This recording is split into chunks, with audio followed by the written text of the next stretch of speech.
Now the details. As we just noted in the headlines, in Havana, President Paul Kagame has joined heads of state and global dignitaries at the opening ceremony of the Group of 77 and China Summit of Heads of State and Government chaired by Cuba.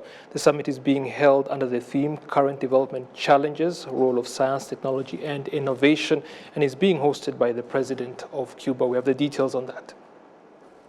Upon arrival in Havana, His Excellency Paul Kagame expressed joy at being able to return to Cuba after 36 years. For me, coming to Havana, Cuba is something of a great memory because I was in this country in 1986, running into 1987.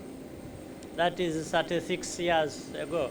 I was a young officer serving in a country that had given me a home as well, which was Uganda. And I was here to do a course that was given to many Africans. So I'm very happy that I am back, even if it is a very long time, and to attend this summit. The summit comes at a time when the globe is struggling with many challenges, not least of all the inequality that exists between developed and developing nations. Finance is another era for urgent global action. Many developing countries are unable to service their debts. You are suffering economically from the lingering effects of COVID, a cost of living crisis, and the extreme climate impacts that deprive communities of basic needs. Unsurprisingly, many of your countries simply do not have the finance to invest in technology, sustainable development, debt recovery, or climate action. The world needs climate justice as it needs financial justice. The Group of 77 was originally formed by 77 developing nations from Africa, Asia, and South America, with the objective of speaking as one voice when it comes to global matters, and now has 134 members, countries that are home to more than 80% of the world's population, and is the organization with the most UN members globally. Now, President Kagame has addressed delegates at that summit, and the following is the entire speech in its entirety. Take a look. Excellency Miguel Diaz-Canel, President of the Republic of Cuba, Excellencies, heads of state and government, distinguished ladies and gentlemen. To begin, I wish to express our condolences and sympathies to the people of Morocco and Libya.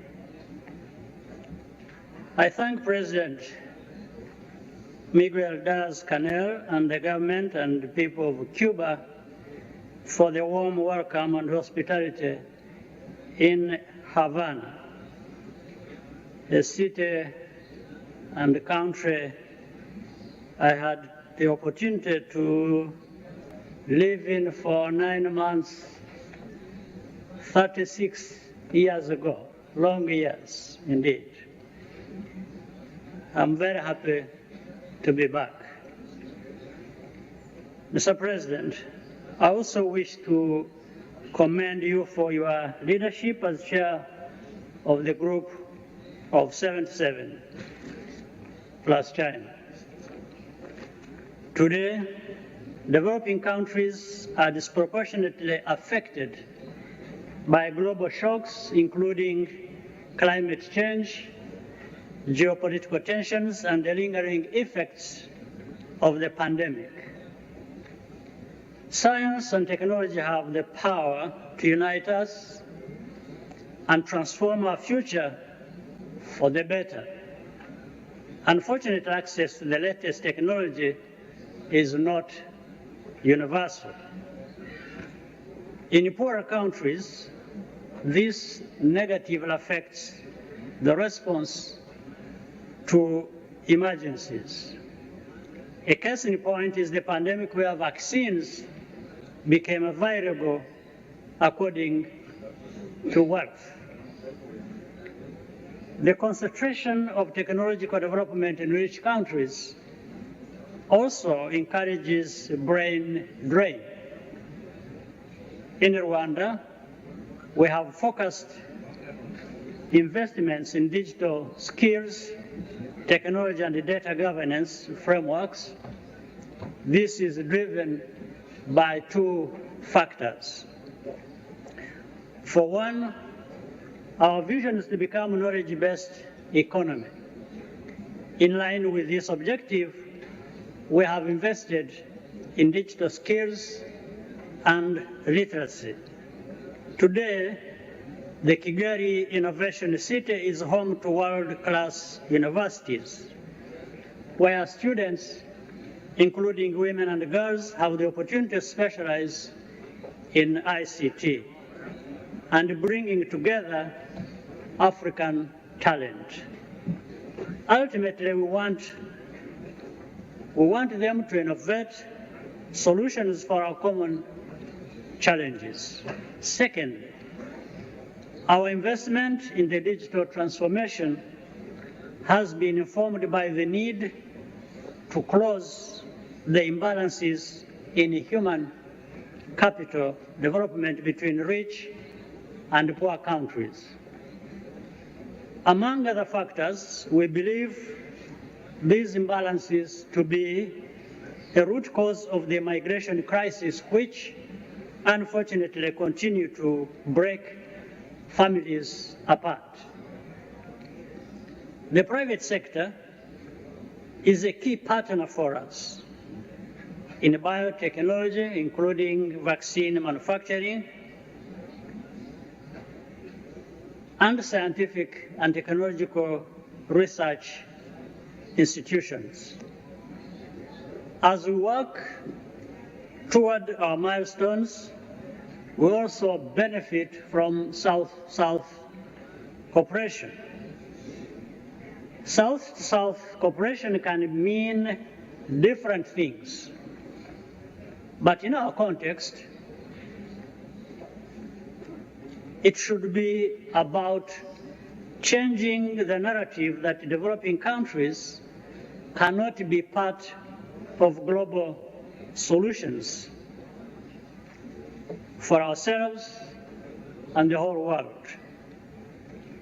Beyond science and technology, we have a lot to offer the world, including in the field of energy, agriculture, and peace and security.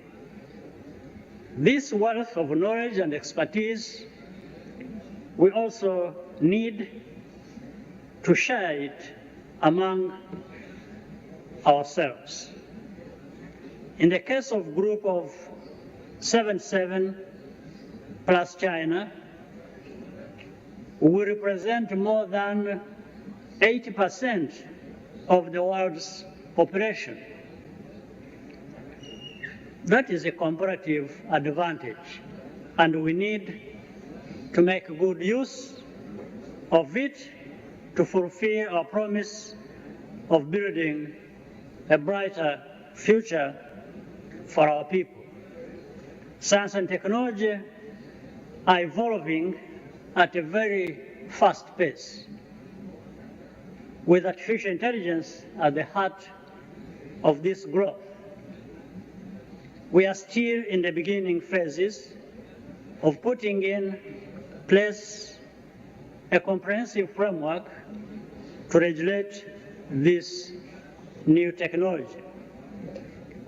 Left unchecked, there is no doubt that artificial intelligence can have drastic consequences on safety and privacy, more so in the developing world.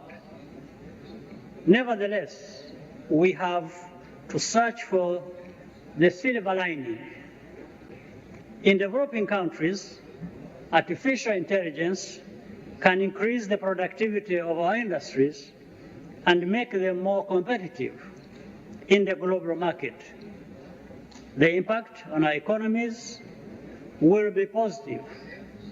I am confident that our strength will always stem from translating challenges into opportunities.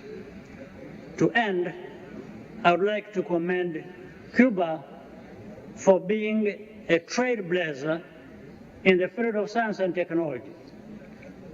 Today, your country is home to some of the best doctors in the world. We have a lot to learn from you. I also commend Cuba's contributions to development in Africa and beyond. It continues to be a testament to the power of beneficial cooperation within the Global South. Let's continue building on this strong foundation because together we are stronger. Once again, Mr. President, thank you for hosting us in beautiful Havana. We truly appreciate the warm and gracious hospitality. I thank you for your kind attention. His Excellency Paul Kagame, the President of the Republic of Rwanda, speaking to delegates at the ongoing Group of 77 and China Summit of Heads of State and Government in Havana earlier. Now, as we also noted in the headlines, doctors at the University Teaching Hospital of Kigali, that is CHUK, are caring for a set of conjoined twins that were born on Thursday. RBA spoke to the lead pediatric surgeon at the hospital to take a look at how they are doing.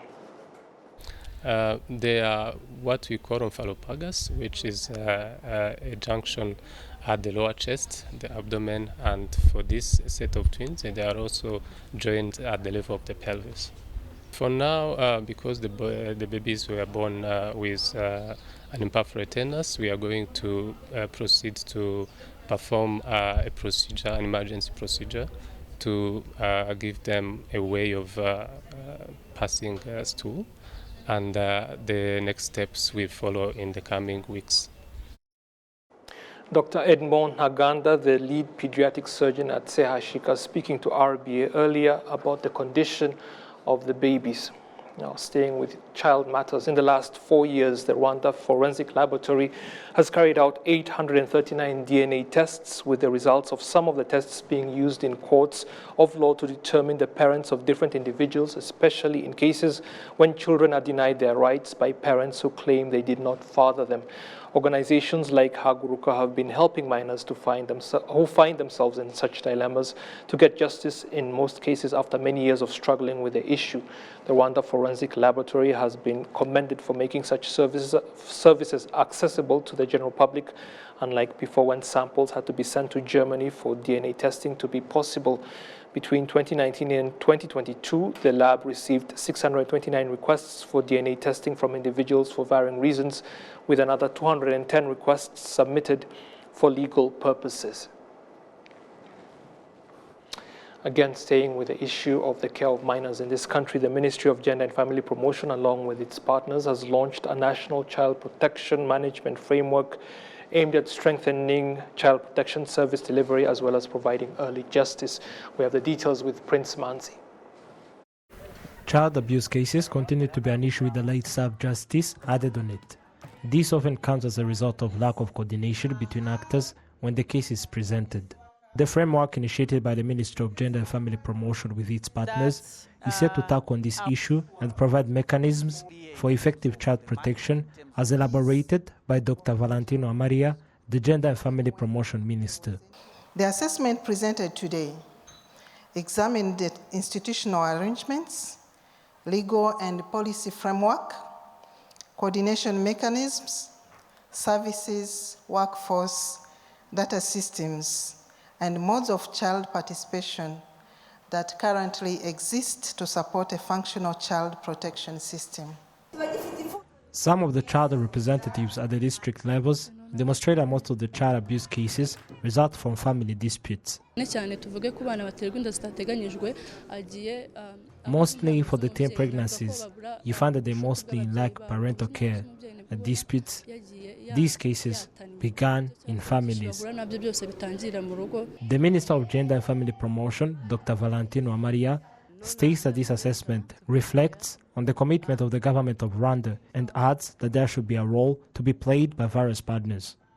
It is a reflection on the commitment of the government of Rwanda in protecting the child and placing the family at the center of our development, and as a prerequisite to achieve equitable and sustainable development of our country. Yes, we are mandated to protect the child and eliminate all forms of violence, exploitation, negligence, and abuse. But we cannot do it as effective as we want if we do it alone. We need great partners. The Rwanda Investigation Bureau demonstrates that 5,563 cases received in 2019 were child abuse and GBV related. Prince Manzi, RwandaTV News. Thank you, Prince, for that report. Now to financial matters. The Bank of Kigali has introduced a new private banking service with a dedicated center that will cater to the bank's high net worth clients. We have the details on that. The center comes following requests made by the bank's clientele and has been welcomed by satisfied customers. The fact that they are now catering to individuals in this way, not just major companies and corporations, I believe the services are going to improve vastly. This also shows that the individual is valued, so this is a good innovation that should be commended, and we thank BK for it, as it is going to help the business community and other regular clients. The bank's executives are confident the new service and its center will deliver on expectations, and say BK is committed to continuing to develop and help its clients to do so as well. Bank of Kigali intends to open more such centers to facilitate its high net worth clients. Staying with economic matters, those operating in Rwamagana District's Special Economic Zone have asked for a reliable water supply and upgraded roads to facilitate their business activities. The request was made as the Minister of Trade and Industry visited the zone on Friday. Those with factories in the Special Economic Zone that is located in the Eastern Province say during the dry season, they are sometimes forced to halt operations because of inadequate water, and that the dusty roads in the zone negatively affect food processing plants when heavy vehicles drive by, which happens often. The minister gave assurances that his ministry is going to work with local officials and other concerned authorities to ensure that the issues are addressed as quickly as possible. The Rwamagana Special Economic Zone has 13 factories operating in it, with another 12 under construction and expected to be operational by the end of this year. The week has come to an end and the weekend begins. I hope you have a great weekend, but please be responsible, especially when it comes to drinking alcohol. I'll see you again soon. Goodbye.